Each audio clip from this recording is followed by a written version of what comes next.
और सारे कार्यों का संपादन करता हूँ। जैसे हमारे जो हाथ हैं उसी प्रकार से ये सब हमारे आज की भूमिका के लिए मैं निकालूँ जिनको आगे बताए। मैंने रात में इनको याद अवश्य स्मरण दिलाया, लेकिन तुरंत इन्होंने सब जगह सूचना दे दी और मुझे व्यवस्था होगा तो सब कुछ नहीं हम सब कर देंगे। तो कोई बात कोई समारोह अगर सफल होता है या उसका संपन्न होता है तो उसका दायित्व हमारे सहकर्मी मित्रों को मैं निर्देश से देता हूँ, क्योंकि उनके बिना मैं कुछ कर नहीं सकता। अध्यक्ष अपने आप में कुछ नहीं, उनके सहयोगी ही उनके सारे काम को संपादन करते हैं। तो पहले मैं इस गोष्ठी के सफलता के लिए और आज महाकवि राष्ट्र के कवि दिनकर की पुण्यतिथि है, कहने की जरूरत नहीं है, तो आएंगे। तो पहले इस गोष्ठी की सफलता के लिए हमारे को हासिल बताइए। मित्रों, राष्ट्रपति दिनकर को किसी सीमा में नहीं माना जा सकता। सब पूछिए तो हमारे महाकवि राष्ट्रपति दिनकर इतने व्यापक हैं और उनकी सोच और इनका चिंतन इतना व्यापक है और इतना विस्तृत है कि इनके व्यक्तित्व को इंद्रधनुषी व्यक्तित्व कहा जा सकता है। इनकी सोच मैंने जमीन से लेकर के आसमान तक कहिए, मैंने हमारे झोपड़ी से लेकर के और महल तक के जितनी समस्याएं हमारे देश में हैं सब पर इन्होंने कलम उठाया।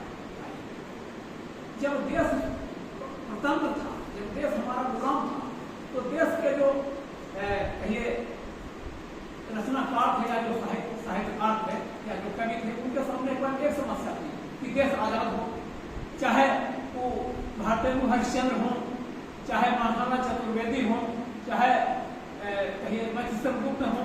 इन्होंने कहा कि मानस भवन में आर जन जिनकी उतारे आरती, भगवान भारतवर्ष में मुझे हमारी भारत को भद्र भावनीय है, भारत की है खटपते सीतापते सीतापते गीतामते गीतामते। तो भारतेंदु हरिश्चंद्र ने कहा कि आवहु रोबहु सब मिलके भारत भाई, आहार भारत दुर्दशा रखी न जाए। महात्मा चतुर्वेदी ने हमारा ध्यान आकृष्ट किया कि खास करके एक मामूली स्कूल के माध्यम से उन्होंने लिखा कि चाह नहीं मैं सुरबाला के घरों में गुथा जाऊं, चाह नहीं प्रेमी माला ने भूत प्यारे को रचाऊं, चाह नहीं सम्राटों के सर पर है लाला जाऊं, चाह नहीं देवों के सिर पर चढ़ूं भाग पर इस्लाम। और अंत में उन्होंने कहा कि मुझे तोड़े लेना बनवानी, उस पथ पर देना तुम खेत, मातृभूमि पर शीश चढ़ाने जिस पर जावे वीर ने। तो इधर सुभद्रा कुमारी चौहान, जिस यह मेरा सौभाग्य है कि हम उस विश्वविद्यालय के प्राध्यापक हैं जिस विश्वविद्यालय का नाम स्वतंत्रता सेनानी बाबू कुंवर सिंह के धरती भैया कुंवर सिंह के नाम पर हुआ है। उनके बारे में सुभद्रा कुमारी चौहान ने कल ही उनकी जयंती हम लोग मनाए हैं, खासकर उसके लिए मैं रात में यहाँ ठहर गया था। तो स्वयं सुभद्रा कुमारी चौहान ने लिखा कि मस्ती की थी छिड़ी रागनी, आजादी का गाना था, भारत के कोने कोने में होता यही तराना था। उधर खड़ी थी लक्ष्मीबाई और पेशवा नाना था, इधर बिहारी वीर माता खड़ा हुआ मस्ताना। 80 वर्षों की हड्डी में ज्यादा जोश पुराना था और सब कहते हैं कुंवर सिंह भी बड़ा वीर मर्दाना था। मेरा आशा यह है कि इस प्रकार जब देश स्वतंत्र था, देश गुलाम था, तो जितने साहित्यकार थे, जितने कवि थे, जितने कलाकार थे, सबके सामने केवल एक लक्ष्य था और वह था कि देश को आजाद कराओ। और उसके लिए कविता के माध्यम से और अपने आवेग के माध्यम से या साहित्य के माध्यम से उन्होंने देश के नवयुवकों को स्वतंत्रता का मैंने उनके सामने बजाया था, उनका कहिए उनको आक्रोश को भड़काया था, उनको जागृत किया था। लेकिन जब देश स्वतंत्र हो गया तो देश के सामने भिन्न भिन्न समस्याएं उठ खड़ी हुई। देश की स्वतंत्रता के बाद ऐसा नहीं हो कि समस्याओं का समाप्त हो गया, समस्याओं का अंत हो गया, नहीं। देश की स्वतंत्रता के साथ ही अनेक समस्याएं देश के सामने मुंह बाकर के खड़ी हो गई। उसमें जैसे अलगाववाद, कहिए सांप्रदायवाद, जातिवाद, वंशवाद और अनेक प्रकार की समस्याओं से देश ग्रसित हो गया। ऐसे समय में हमारे राष्ट्रपति दिनकर का उदय होता और दिनकर ने देश के तमाम समस्याओं को बखूबी समझा और उसका चिंतन किया और उसका समाधान इन्होंने अपनी काव्य के माध्यम से प्रस्तुत किया। इसलिए जब अवसर आता है तो ये महाकवि जहां एक और लोग नेहरू लिख करके नेहरू की प्रशंसा करते हैं, वहीं परशुराम की प्रतिष्ठा में उनकी नीति का खास आलोचना करते हैं, क्योंकि नेहरू जी के गलत नीति के कारण ही हमारे देश को चीन के द्वारा बहुत भारी मुंह की खानी पड़ी थी, उनको पराजय का दंश लेना पड़ा। इसलिए वहां लिखते हैं कि गर्दन पर किसका पाप वीर होते हो, गर्दन पर किसका पाप वीर होते हो, शोणित से तुम किसका कलंक होते हो। ये वीर बंधु दाई है कौन विपद का, हम दोषी किसको कहे तुम्हारे मद का। यह गहन प्रश्न कैसे रहस्य समझाएं, 10-20 बधी को तब तो नाम गिनाएं। पर कदम कदम पर खड़ा यहाँ पातक है, हर तरफ लगाए घात खड़ा घातक है। और घातक है जो देवता सदृश दिखता है, घातक है जो देवता सदृश दिखता है, लेकिन कमरे में गलत रूप में लिखता है। पापी को गुण नहीं गोत्र प्यारा है, कितना बड़ा प्रकाश। जिस पापी को गुण नहीं गोत्र प्यारा है, समझो उसने ही हमें यहाँ मारा। जो सत्य जानकर भी न सत्य करता है। और आपको कोई बता देना चाहिए, आपको यह अनुभव है कि देश की सारी समस्याओं का जड़ मैं राजनेताओं को मानता हूं। अगर उनका मानस अपने राष्ट्र प्रति समर्पित हो जाए, अगर वे अपने सीमा से ऊपर उठ जाए, राष्ट्र हित में समर्पित हो जाए, तो देश में कोई समस्या नहीं रहेगी। इसलिए दिनकर ने कहा कि घातक है जो देवता सदृश दिखता है, लेकिन कमरे में गलत रूप में दिखता है। पापी को वो नहीं गोत्र प्यारा है, समझो उसने ही हमें यहाँ मारा। जो सत्य जानकर भी न सत्य कहता है, या किसी लोभ के दिवस मूक रहता है, उस कुटिल राजतंत्री कलह को अधिक है। यह मूक सत्य हंता तब नहीं पड़े। चोरों के हैं जो कलों के बल है, जिनके प्रताप से पल पे पाप सकल है, जो जुर्म अनीति सबको प्रश्रय देते हैं, चाटुकार जनों से निश्चय पा लेते हैं। यह पाप उन्हीं का हमको मार गया है, भारत अपने घर में ही हार गया है। आज देश युद्ध की विभीषिका से पूरा महादेश माने संसार काम रहा है।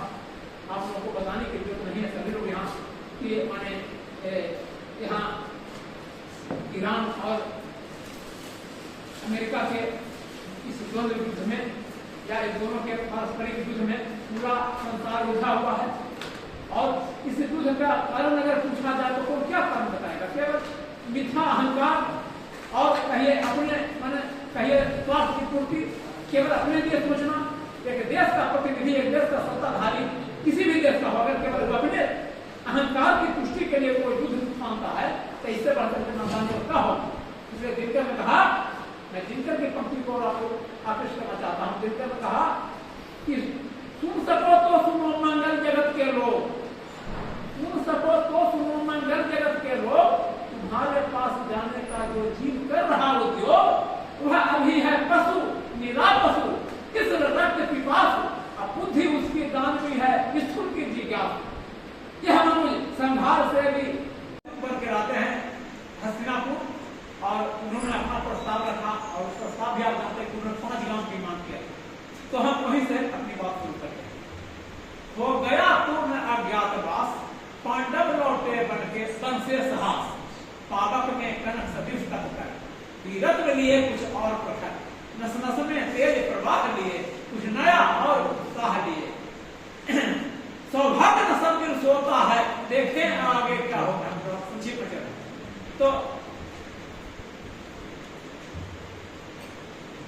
पांडव का संदेश, भगवान हस्तिनापुर आए, पांडव का संदेश आए। तो न्याय अगर तो बाधा हो, इसमें भी यदि कोई बाधा हो तो दे दो केवल 5 ग्राम, रखो अपनी धरती का मन, हम वही खुशी से खाएंगे, परिजन पर हंसी ना उठाएंगे। वह भी दुर्योधन देव सका, आशीष समाज का ले न सका, उल्टे हरि को बांधने चला, जो था असाध साधने चला। जब नाश मनुष्य पर छाता है, पहले विवेक मर जाता। उस हरि ने कहा है, शेष नहीं कोई उपाय, हो विवश हमें धर्म धरना, क्षत्रिय समूह को मरना है। पर दुर्योधन मत वाला है, कुछ नहीं समझने वाला, चाहिए उसे बस रण के बल, सारी धरती की मरण के बल।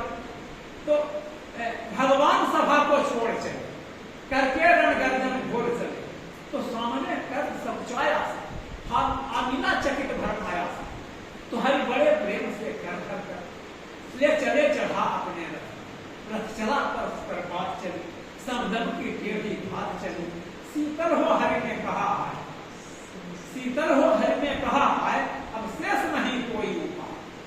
हो विवश हमें धर्म करना, क्षत्रिय समूह को मरना। हे वीर तुम ही बोलो अकाम, इसको अधिकरण को संबोधित करना कि हे वीर तुम ही बोलो अकाम, भाव बोलो। क्या वस्तु बड़ी थी? 5 गांव कोई बड़ी बात थी। पहली कौरव को भारी है तो गई मती मुंह की मारी है। इस रण को अवरोधूं कैसे, बोलो हम इस रण को कैसे रोकें? इस रण को अवरोधूं कैसे, दुर्योधन को बोधूं कैसे? सोचो क्या दृश्य विकट होगा, रण में जब काल प्रकट होगा। बाहर सोने की तप्त धार, भीतर विधवाओं की पुकार। निसम विषम गिरलाएंगे, बच्चे अनाथ चिल्लाएंगे। चिंता है, हमको तो चिंता है, चिंता है मैं क्या और करूं, शांति को छिपा किस ओट धरूं। सब राह बंद मेरे जाने, हाँ एक बात यदि तू माने, एक बात क्या है, तो शांति नहीं जल सकती है, सम्राज्ञी अभी चल सकती है। क्या एक बात, तो तेरे बरसी है आंसू से, यानी दुर्योधन को अब तुम पर अटूट विश्वास उसे, अब तू संग न उनका छोड़ेगा तो वह क्यों रण से मुख मोड़ेगा। और क्या अघटनीय घटना करा, तुम प्रथा तुम नहीं जानते हो, क्या अघटनीय घटना है, क्या अघटनीय घटना करा, तुम प्रथा कुक्षी का प्रश्न लाओ। बनसूद अनादर सहता है, कौरव के दर में रहता है। सरसाप उठाए 5-8 पहर, पांडव से लड़ने हो तत्पर। माँ का स्नेह पाया न कभी, सामने सत्य आया न कभी। किस्मत के फेरे में पड़कर पाखरे में फंसा दुश्मन के। निज बंधु मानता है पर कहता है सत्य सहोदर को, पर कौन दोस्त इसमें तेरा, लेकिन इसमें तुम्हारा कोई दोस्त नहीं है। तो हाँ कहा मान इतना मेरा हो, चल होकर अभी संग मेरे हैं जहां 5 भ्राता तेरे। बिछुड़े भाई मिल जाएंगे, सब मिलकर खुद नहाएंगे। मस्तक पर मुकुट धरेंगे हम, कूटनीति देखिए, मस्तक पर मुकुट धरेंगे हम, तेरा अभिषेक करेंगे हम। पर प्राण भीम पहनाएगा, धर्माधिक चमर बुलाएगा। पहले पर पाठ प्रवर होंगे, सहदेव नकुल अनुचर होंगे। भोजन उत्तरा बनाएगी, पांचाली पान खिलाएगी। सुनो क्या खोई हुई जब पाएगी, बुद्धि पूरी न समाएगी। तो जसमान मुकुट सिंहासन ले, जसमान मुकुट सिंहासन ले, बस एक भीख मुझको दे। क्या भीख भाई, तो कौरव को तज रण रोक सके, भूखा है भावी सोच सके। तो सुनकर क्या मैं अधीर हूं, क्षण एक तनिक गंभीर हुआ, फिर कहा बड़ी ही माया है जो कुछ आपने बताया। दिनमणि से सुनकर यही कथा, मैं भोग चुका हूं ग्लानि गति। जब ध्यान जन्म का धरता हूं, जब ध्यान जन्म का धरता हूं, उन्मत यह सोचा करता कि कैसी होगी वह मां करा। निज तन से जो शिशु को निकाल, धाराओं में धर आती है अथवा जीवित दफनाती है। पालती मांस दस्तक जिसको, सेवती उदर में रख जिसको, जीवन का अंश खिलाती है, अंतर का रुधिर पिलाती है। फिर आती उसको फेंक नहीं, नागिन होगी वह नारी। हे कृष्ण आप चुप ही रहिए, डांट दिया कर्ण कि हे कृष्ण आप चुप ही रहिए, इस पर न अधिक कुछ भी कहिए। सुनना न चाहते तनिक श्रवण, जिस मां ने मेरा किया जन्म, वह नारी नहीं कुल पाली थी, सर्पिणी परम विकराली। पत्थर समान उसका ही था, सुख से बढ़कर समायुक्त था। गोदी में आग लगा करके मेरा कुलवंश छिपा करके दुश्मन का उसने काम किया, माताओं को बदनाम किया। कन्या बह रही अपरमीता, अविवाहिता कन्या बह रही अपरमीता, जो कुछ बीता मुझ पर बीता। मैं जाति गोत्र से हीन दीन, राजाओं के समूह मरीन। जब शूद्र पुकारा जाता था, जब रोज अनादर पाता, पत्थर की छाती फटी नहीं, कुत्ती का भी तो कटी नहीं। 5 तने फूली फूली, दिन रात बड़े सुख में भूली। क्या हुई हुआ क्या बुलाती है, किस कारण मुझे बुलाती है। क्या 5 पुत्र हो जाने से, सुख के धन धाम गंवाने से, या महानाश के छाने से, अथवा मन के घबराने से। नारियां सदैव जाती हैं, पिछड़ों को गले लगाती हैं। कुंती का क्या चाहता है मैं, मेरा सुबिया पांडव कभी है। यह अभिनंदन नूतन क्या है, केसव यह परिवर्तन क्या है। जब हुआ धनुर्धर मैं नामी, सब लोग हुए हित के काम। पर ऐसा भी था एक समय, जब यह समाज निष्ठुर मिल गया कि चित्र स्नेह दर्शाता था, इस व्यंग सभी बरसाता था। उस समय स्वंग लगा करके, अंचल के तले छिपा करके, चुंबन से कौन बुझे भरकर, ताड़ना ताप लेती थी हर। राधा को छोड़ भजू किसको, जननी है वही कहूँ किसको। और हे कृष्ण जरा यह गीत भी, सच है या झूठ मन में बुरी।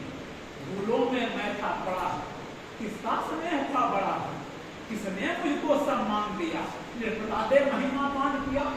अपना विकास अवरुद्ध देख, सारे समाज को क्रुद्ध देख, भीतर जब टूट चुका था मन, मिल गया अचानक निश्चल पवित्र अनुराग लिए, मेरा समस्त सौभाग्य लिए। वह नहीं भिन्न माता से है, बढ़कर सहोदर भ्राता से। राजा रंग से बना करके, सामान्य जगत के ला करके, बाहों पर मुझे उठा करके, कर्तव्य क्या त्याग किया उसने, मुझको नव जन्म दिया उसने। कुंती ने केवल जन्म दिया, राधा ने माँ का कर्म किया। पर कहते जिसे असल जीवन देने आया दुर्योधन है, ऋणी कर्म का रोम रोम, जानते सत्य या दुर्योधन। यह जीवन दुर्योधन मंथन दुर्योधन का है, यह जीवन दुर्योधन का। सुरपुर से भी मुख मोड़ूंगा, केसर पर उसे न छोड़ूंगा। मैं धर्माधिप का जैश बनूं, मैं धर्माधिप का जैश बनूं, भारत में सबसे श्रेष्ठ बनूं, उल्टी पोशाक पहन करके, सिर उठा चलूं पुष्टन करके। इस झूठ मूठ में रस क्या है, केशव यह सुजस क्या है। सिर पर कुलीनता काटी का, भीतर जीवन का रस टीका, अपना कुछ ऐसे